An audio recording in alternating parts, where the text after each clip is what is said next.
In the year 1979, at the pyramids of Giza, a young photographer embarks on a daring mission.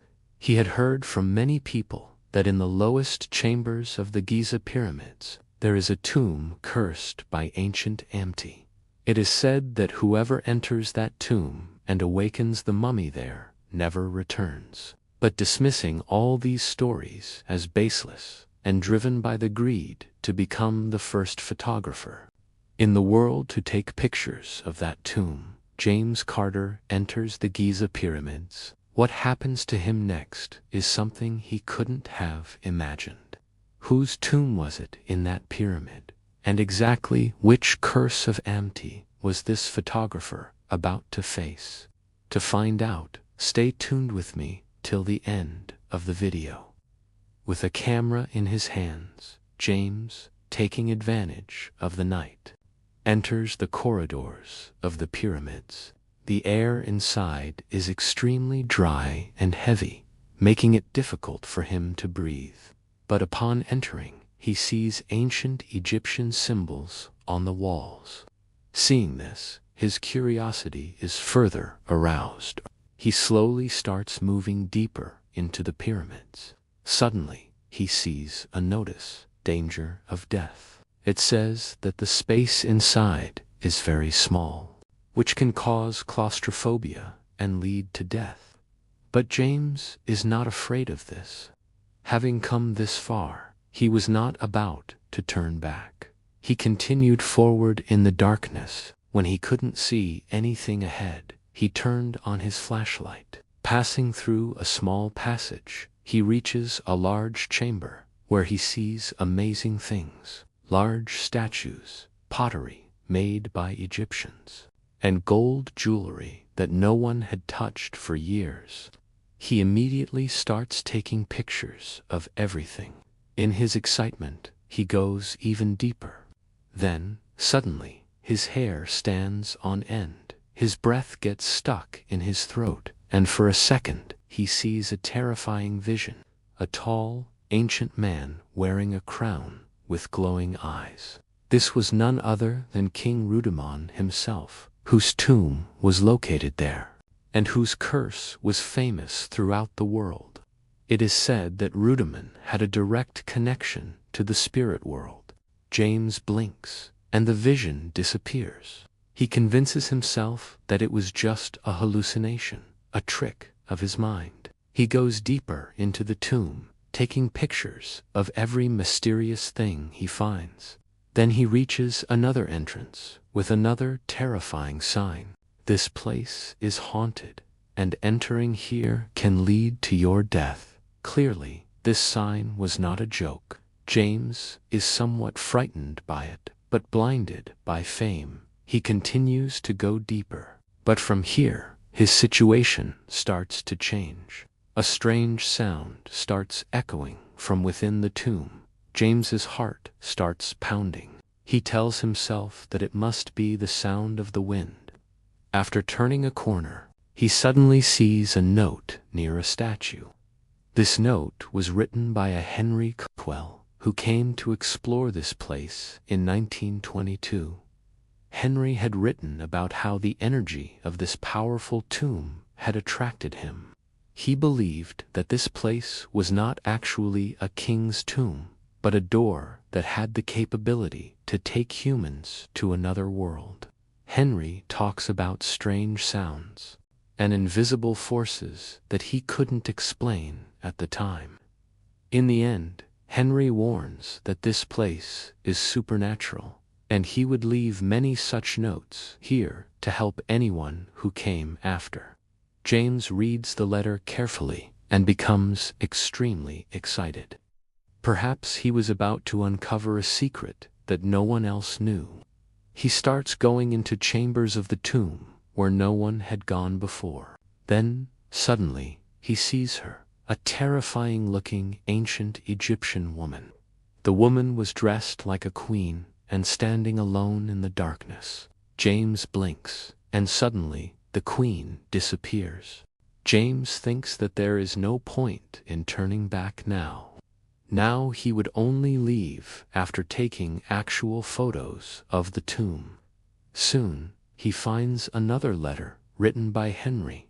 In it, Henry writes that he has come to believe in ancient legends. He says that the body of Pharaoh Rudamon, who used to be the ruler of ancient Egypt, is kept in this tomb. It is said that he had deep spiritual and paranormal powers. According to the legend, whoever disturbs Rudamon's body will have to face his wrath. But like Henry, James is not afraid of this legend and continues to move forward. Suddenly, James's flashlight stops working and he is plunged into complete darkness. But not giving up, he keeps going from one chamber to another. Finally, he enters a large hall where, in the center, there is a decorated sarcophagus. The name Rudamon is written on it in clear words. Finally, what James had risked so much for was in front of him.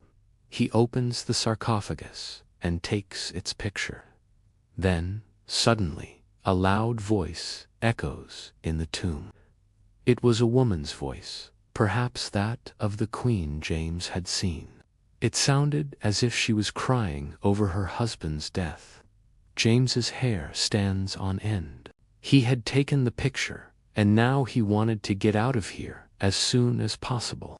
But then, suddenly, darkness falls, and from somewhere in that closed pyramid, sunlight starts falling on Rudamon's sarcophagus. James, scared and frightened, tries to go near it, but then everything changes, and he is teleported to another chamber. He was in a completely new place. He couldn't understand how he got here. The sound of ancient people worshipping was coming from everywhere. Terrified, he starts looking for a way out. Then he finds another letter written by Henry. Henry had written the exact same thing that James had just experienced. Like James, he had also opened Rudamon's sarcophagus and heard the queen's cries. Henry had accepted his fate and was ready to die. He writes that the star gods are coming to take him. Seeing this, James becomes even more frightened and starts frantically looking for a way out. Then his eyes fall on another ancient Egyptian hieroglyphic. In it, the ancient priests of that time had written that the star gods had come from the sky and had placed the pyramids there. They had brought the Nile River to the earth, so that the ancient Egyptians could be saved from the sun's disaster. For the ancient Egyptians, these star gods were their deities. But James had understood who they actually were: aliens. James is reading this when suddenly the entire chamber comes to life, and the voices of ancient entities, mummies and spirits start coming from everywhere. They start chasing James. While running, James finds Henry's last letter. In it, he had written that he was now at peace. The legend of Amenti is true, and he is not afraid to die. But this only increases James's fear. Suddenly, he reaches a small chamber and sees King Rudamon himself walking towards him from the front. He turns back, but from behind, his queen is slowly walking closer to James. They both come near James, and James faints. When he opens his eyes, he finds himself teleported back to the same chamber where he had first started taking pictures. He is overjoyed he had survived. Running, he reaches the exit door, but this is not the world he had come from. In the darkness of the night and under the shining stars, he sees huge pyramids, and above them, he sees ancient UFOs. James was no longer on Earth. He had come to the world of Amenti and was trapped there forever. According to the legends, whoever disturbs the tomb of Pharaoh Rudamon will face the wrath of the star gods. But James doesn't get death. Instead, he is sent to the world of Amenti, from where he can never return. But I hope you liked this video. If you did, please like this video and share it with your friends. Go and watch this video. It is very interesting. I will meet you with the next episode. Till then, bye. Take care.